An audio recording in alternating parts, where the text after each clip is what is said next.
Hi friends, ಎಲ್ಲರಿಗೂ ನಮಸ್ಕಾರ. ನಾಗು ಮಹಿ ಚಾನಲ್ಗೆ ಸ್ವಾಗತ. ನಾವಿವತ್ತು ಸಿಂಪಲ್ ಆಗಿ ಉಪ್ಪಿಟ್ಟು ಹೇಗೆ ಅಂತ ನೋಡೋಣ. ಇದನ್ನು ಇನ್ಸ್ಟೆಂಟಾಗಿ ವಿತಿನ್ 15 ಮಿನಿಟ್ಸಲ್ಲೇ ಮಾಡ್ಕೋಬೋದು. ಇದನ್ನು ಕೂಡ ಬ್ಯಾಚುಲರ್ಸ್ ಕೂಡ ಮಾಡ್ಕೋಬೋದು. ಅಷ್ಟು ಸುಲಭವಾಗಿ ಕ್ವಿಕ್ಕಾಗಿ ಕಡಿಮೆ ಇಂಗ್ರೀಡಿಯೆಂಟ್ಸನ್ನು ಬಳಸ್ಕೊಂಡು ಯಾವ ರೀತಿ ಉಪ್ಪಿಟ್ಟು ಮಾಡೋದು ಅಂತ ನೋಡೋಣ. ಮೊದಲನೇದಾಗಿ ನೀವು ಇನ್ನೂ ನಮ್ಮ ಚಾನಲ್ನ ಸಬ್ಸ್ಕ್ರೈಬ್ ಮಾಡಿಲ್ಲ ಅಂದರೆ ಪ್ಲೀಸ್ ಸಬ್ಸ್ಕ್ರೈಬ್ ಮಾಡ್ಕೊಳ್ಳಿ ಮತ್ತು ಪಕ್ಕದಲ್ಲಿರೋ ಬೆಲ್ ಐಕನ್ನ ಕ್ಲಿಕ್ ಮಾಡಿ. ಹಾಗಾದರೆ ಬನ್ನಿ, ಈ ಸಿಂಪಲ್ ಆದ ಟೇಸ್ಟಿಯಾದ ಈ ಉಪ್ಪಿಟ್ಟನ್ನು ಯಾವ ರೀತಿ ಮಾಡೋದು ಅಂತ ನೋಡೋಣ. ಮೊದಲನೇದಾಗಿ ಸ್ಟವನ್ನು ಆನ್ ಮಾಡಿಕೊಂಡು ಒಂದು ಕಡಾಯಿನ ಬಿಸಿ ಮಾಡೋಕ್ಕೆ ಇಟ್ಕೊಂಡಿದ್ದೀನಿ. ನೀವು ಯಾವುದರಲ್ಲಿ ಉಪ್ಪಿಟ್ಟನ್ನ ಮಾಡ್ತೀರಾ ಆ ಪಾತ್ರೆಯನ್ನು ಇಟ್ಕೊಂಡು ಬಿಸಿ ಮಾಡ್ಕೊಳ್ಳಿ.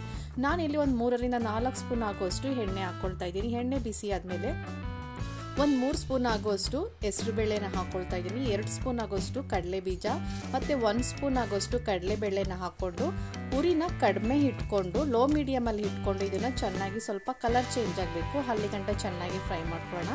ಈ ಥರ ಫ್ರೈ ಮಾಡ್ಕೊಂಡ್ರೆ ಸಾಕು. ಮತ್ತು ಖಾರಕ್ಕೆ ಅನುಗುಣವಾಗಿ 5 ರಿಂದ 6 ಹಸಿಮೆಣಸಿನಕಾಯಿನ ಹಾಕ್ಕೊಳ್ತಾ ಇದ್ದೀನಿ. ನಿಮಗೆ ಖಾರಕ್ಕೆ ಎಷ್ಟು ಬೇಕು ನೋಡ್ಕೊಂಡು ಹಾಕ್ಕೊಳ್ಳಿ. ಒಂದು 1/4 ಸ್ಪೂನ್ ಆಗೋಷ್ಟು ಸಾಸಿವೆನ ಹಾಕ್ಕೊಂಡು ಇದನ್ನು ಚೆನ್ನಾಗಿ ಫ್ರೈ ಮಾಡ್ಕೋಬೇಕಾಗತ್ತೆ. ಹಸಿಮೆಣಸಿಕಾಯಿ ಎಲ್ಲ ಎಣ್ಣೆಯಲ್ಲಿ ಚೆನ್ನಾಗಿ ಫ್ರೈ ಆಗಬೇಕು. ಆವಾಗಲೇ ಉಪ್ಪಿಟ್ಟಲ್ಲಿ ಒಳ್ಳೆ ಟೇಸ್ಟು ಖಾರವಾಗಿ ರುಚಿಯಾಗಿ ಕೂಡ ಇರುತ್ತೆ.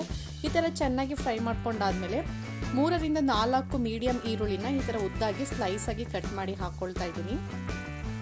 ಇದನ್ನ ಈರುಳ್ಳಿನ ಜಾಸ್ತಿ ಫ್ರೈ ಮಾಡ್ಕೊಳ್ಳೋಕೆ ಹೋಗ್ಬಾರ್ದು. ಸ್ವಲ್ಪ ಕಲರ್ ಚೇಂಜ್ ಆದ್ರೇ ಸಾಕು. ಅವಾಗಲೇ ಈ ಉಪ್ಪಿಟ್ಟು ತಿಂತಾ ಇರ್ಬೇಕಾದ್ರೆ ಕ್ರಿಸ್ಪಿಯಾಗಿ ಕೂಡ ಚೆನ್ನಾಗಿ ಸಿಗುತ್ತೆ. ನೋಡಿ, ಈ ಥರ ಚೆನ್ನಾಗಿ ಫ್ರೈ ಮಾಡ್ಕೊಂಡಾದ್ಮೇಲೆ ಒಂದು ಮೀಡಿಯಂ ಸೈಜ್ ಟೊಮೊಟೊನ, ಅಂದರೆ ಚಿಕ್ಕ ಸೈಜ್ದು ಟೊಮೊಟೊನ ಈ ಥರ ಚಿಕ್ಕದಾಗಿ ಪೀಸ್ ಮಾಡಿ ಕಟ್ ಮಾಡಿ ಹಾಕ್ಕೊಳ್ತಾ ಇದ್ದೀನಿ. ಇದು ಸ್ವಲ್ಪ ಚೆನ್ನಾಗಿ ಸಾಫ್ಟ್ ಆಗಬೇಕು. ಅಲ್ಲಿ ಗಂಟ ಇದನ್ನು ಕೂಡ ಹೈ ಫ್ಲೇಮಲ್ಲಿ ಇಟ್ಕೊಂಡು ಚೆನ್ನಾಗಿ ಫ್ರೈ ಮಾಡ್ಕೊಳ್ಳೋದ. ಈ ಥರ ಚೆನ್ನಾಗಿ ಫ್ರೈ ಮಾಡ್ಕೊಂಡು ಆದಮೇಲೆ ಒಂದು 1/4 ಸ್ಪೂನ್ ಆಗೋಷ್ಟು ನಾನು ಅರಿಶಿಣದ ಪುಡಿನ ಹಾಕ್ಕೊಳ್ತಾ ಇದ್ದೀನಿ.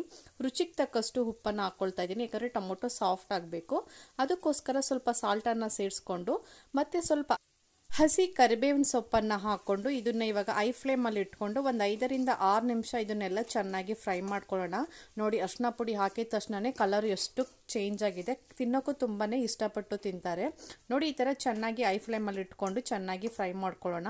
ಟೊಮೊಟೊ ಎಲ್ಲ ಚೆನ್ನಾಗಿ ಸಾಫ್ಟ್ ಆಗಬೇಕು. ಈ ಥರ ಚೆನ್ನಾಗಿ ಸಾಫ್ಟ್ ಆದಮೇಲೆ ನಾನಿಲ್ಲಿ ಬಂದು ಅಳತೆ ಮಾಡಿಕೊಂಡು ನಾನಿಲ್ಲಿ 1 ತಪ್ಪಲೆ ನೀರನ್ನು ಹಾಕ್ಕೊಳ್ತಾ ಇದ್ದೀನಿ. ಅಂದರೆ ನೀವು ಯಾವ ಲೋಟದಲ್ಲಿ ರವೆನ ತೊಗೊಳ್ತೀರಾ ಅದಕ್ಕೆ 2 ಲೋಟ ನೀರನ್ನು ಹಾಕ್ಕೋಬೇಕಾಗುತ್ತೆ ಉಪ್ಪಿಟ್ಟಿಗೆ. ನೋಡಿ, ಇವಾಗ ನೀರೆಲ್ಲ ಹಾಕ್ಕೊಂಡು ಚೆನ್ನಾಗಿ ಐ ಫ್ಲೇಮಲ್ಲಿ ಇಟ್ಕೊಂಡು 5 ರಿಂದ 10 ನಿಮಿಷ ಚೆನ್ನಾಗಿ ಕುದ್ದಾದ್ಮೇಲೆ ಒಂದು ಅರ್ಧ ಕಪ್ ಆಗೋಷ್ಟು ತೆಂಗಿನ ತುರಿನ ಹಾಕ್ಕೊಳ್ತಾ ಇದ್ದೀನಿ. ಒಂದು ಸ್ವಲ್ಪ ಕೊತ್ತಂಬರಿ ಸೊಪ್ಪನ್ನು ಚೆನ್ನಾಗಿ ತೊಳೆದು ಅದನ್ನು ಕೂಡ ಈ ಥರ ಚಿಕ್ಕದಾಗಿ ಕಟ್ ಮಾಡಿ ಹಾಕ್ಕೊಳ್ತಾ ಇದ್ದೀನಿ. ಇದನ್ನೆಲ್ಲ ಹಾಕೊಂಡಾದ್ಮೇಲೆ ಮತ್ತೆ ಐ ಫ್ಲೇಮಲ್ಲಿ ಇಟ್ಕೊಂಡು ಚೆನ್ನಾಗಿ ಒಂದು 5 ರಿಂದ 10 ನಿಮಿಷ ಕುದಿಸ್ಕೋಬೇಕಾಗುತ್ತೆ. ನೋಡಿ, ಈ ಥರ ಚೆನ್ನಾಗಿ ಕುದ್ದಾದ್ಮೇಲೆ ಒಂದ್ಸಲಿ ಚೆಕ್ ಮಾಡ್ಕೊಳ್ಳಿ. ಮತ್ತೆ ಸಾಲ್ಟ್ ಏನಾದ್ರು ಬೇಕು ಅಂತ ಹೇಳಿದ್ರೆ ಬೇಕಾದ್ರೆ ನೀವು ಆ್ಯಡ್ ಮಾಡ್ಕೋಬೋದು. ನಾವು ಆವಾಗಲೇನ ರವೆನ ರೆಡಿ ಮಾಡಿ ಇಟ್ಕೊಂಡಿದ್ವಲ್ಲ ಅದನ್ನ ಇವಾಗ ಸ್ವಲ್ಪನೇ ಹಾಕ್ಕೊಂಡು ಈ ಥರ ತಿರುಗಿಸ್ಕೋಬೇಕಾಗತ್ತೆ. ಒಂದೇ ಸಲ ಹಾಕ್ಕೊಂಡು ತಿರುಗಿಸ್ಕೋಬಾರ್ದು, ಗಂಟು ಬಂದುಬಿಡತ್ತೆ.